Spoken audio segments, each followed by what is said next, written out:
औज़ु बिल्लाहि मिनश्शैतानिर्रजीम बिस्मिल्लाहिर्रहमानिर्रहीम अल्लाहुम्मा सल्लि अला मुहम्मद व अला आले मुहम्मद। अल्लाह जल्ला शानू का बेहिसाब करम एहसान उस ज़ात का कि जिसने एक दफ़ा फिर कुरान मजीद समझने के लिए यहाँ पे हमें इकट्ठा कर दिया। आज हम इंशाअल्लाह 12वां पारा सूरह हूद की आयत नंबर 13 से अपना सबक शुरू करेंगे। सूरह हूद आयत नंबर 13। औज़ु बिल्लाहि मिनश्शैतानिर्रजीम बिस्मिल्लाहिर्रहमानिर्रहीम अम यक़ूलू नफ्तरा कुल फ़अतू बिअश्र सूरम मिन मिस्लिही मुफ्तरयातुम बदउ मन इस्तताअतुम मिन दूनिल्लाह इन कुंतुम सादिक़ीन। इतना समझाने के बावजूद अगर नबी करीम सल्लल्लाहु अलैहि वसल्लम आपकी ये बात नहीं मानते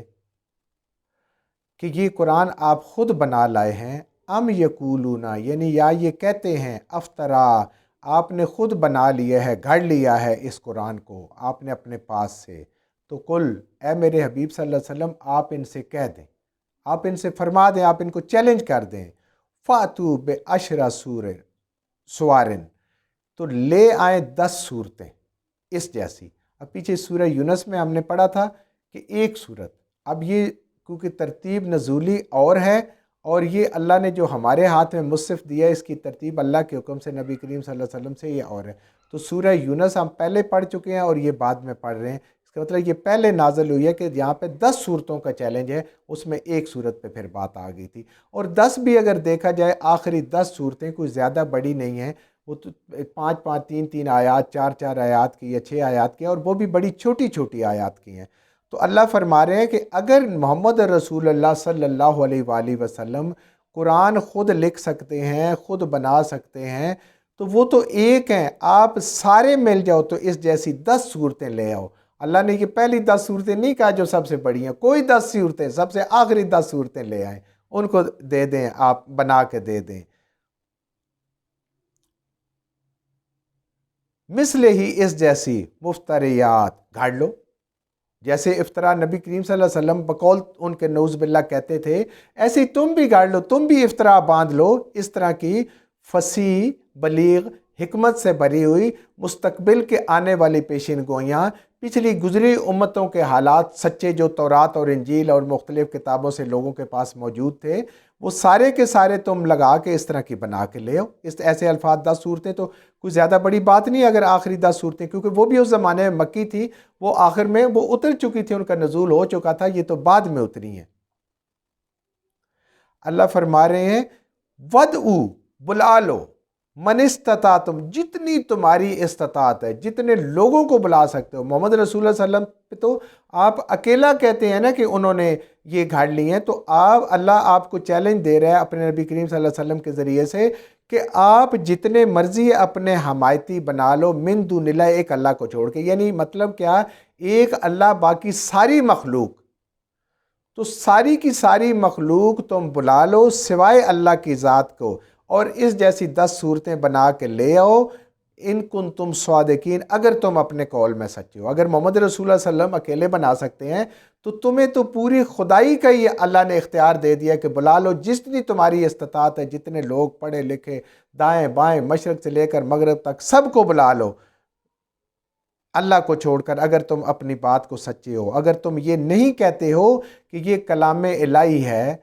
तो फिर तुम बना के ऐसे दिखाओ, और अगर ये कलाम इलाही है तो फिर तुम इसको नहीं बना सकोगे। तो कलाम इलाही ये अल्लाह ताला की तौहीद का मुंह बोलता सबूत है कि अल्लाह जो काम कर सकते हैं वो कोई और कर नहीं सकता, मखलूक के बस की बात नहीं। और अल्लाह ने अपनी ज़ात को हटा के उसके अलावा पूरी कायनात में, वो कहते हैं कि अगर फरिश्तों की हिम्मत है उनको भी बुला लो, अपने बुतों को भी बुला लो, रूहों को भी बुला लो, बुजुर्गों को भी बुला लो, आबा अजदाद को भी बुला लो, सबको बुला लो।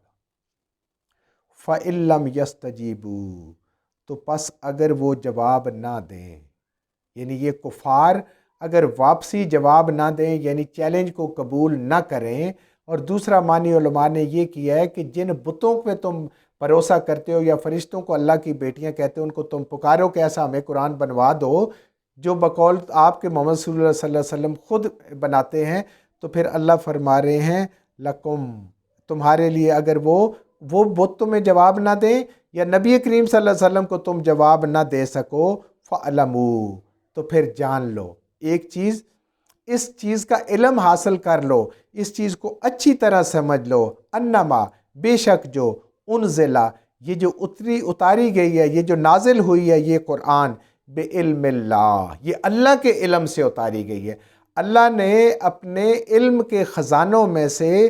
کچھ حصہ انسانوں کو نبی کریم صلی اللہ علیہ وآلہ وسلم کے ذریعے سے، اس قرآن کے ذریعے سے انسانوں کو عطا فرمایا۔ تو مانو یہ قرآن اللہ کے علم سے ہے، اور اللہ کے علم کے مقابلے میں کوئی علم آ نہیں سکتا۔ کیوں؟ مخلوق میں سے خواہ انسان ہیں، جن ہیں، فرشتے ہیں، کوئی بھی ہے، اس کو اللہ تعالیٰ نے اپنے علم میں سے کچھ علم عطا فرمایا ہوتا ہے۔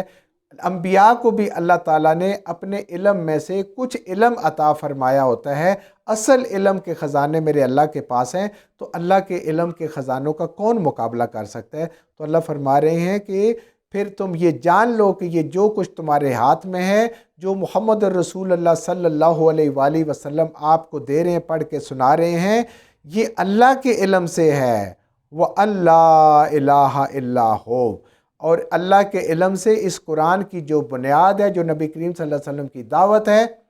جو ہر نبی کی دعوت کی بنیاد ہے، ان لا الہ نہیں ہے کوئی دوسرا معبود الا ہو مگر صرف وہ اللہ،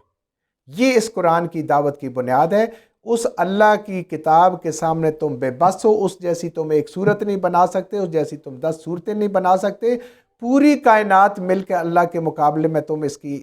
کچھ بھی نہیں، کچھ آیات بھی نہیں بنا سکتے ہو۔ تو پھر مانو یہ اللہ کا کلام ہے، یہ کلام الہی ہے، اس کے کلام الہی کے مقابلے میں مخلوق کی مجال ہی نہیں ہے، مخلوق بے بس ہے، مخلوق کے پاس کوئی علم نہیں ہے۔ تو پھر مان لو کہ وہ اللہ ایک ہے، اور اس کے علاوہ کوئی معبود نہیں، کوئی عبادت کے لائق نہیں ہے،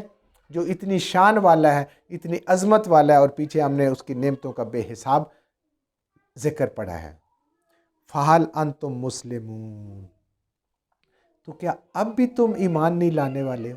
کیا اتنی بات سمجھ کے یہاں بے بسی ہونے کے باوجود پھر بھی تم ایمان لانے والے نہیں ہو؟ تو کیا اب تم مسلمان ہوگے؟ یہ ایسی بات ہے نا کہ جیسے فرعون کے سارے جادوگر ناکام ہو گئے، اس کے باوجود وہ نہیں مانا، ایمان نہیں لایا، جب ڈوبنے لگا تو ایمان لے آیا۔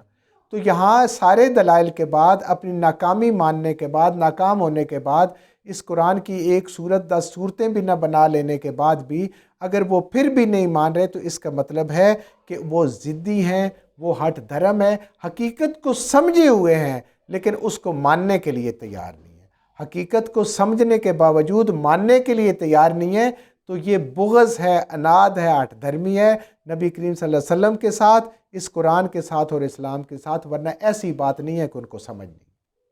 جو کچھ ہم نے صحیح صحیح پڑھا، اللہ ہمارے ذہنوں میں، دلوں میں بٹھا دے، جہاں جہاں پڑھتے بولتے ہم سے غلطیاں ہوگی اللہ میں معاف فرما دے، اور ان غلط باتوں کو ہمارے ذہنوں سے، دلوں سے اللہ کی ذات نکال دے۔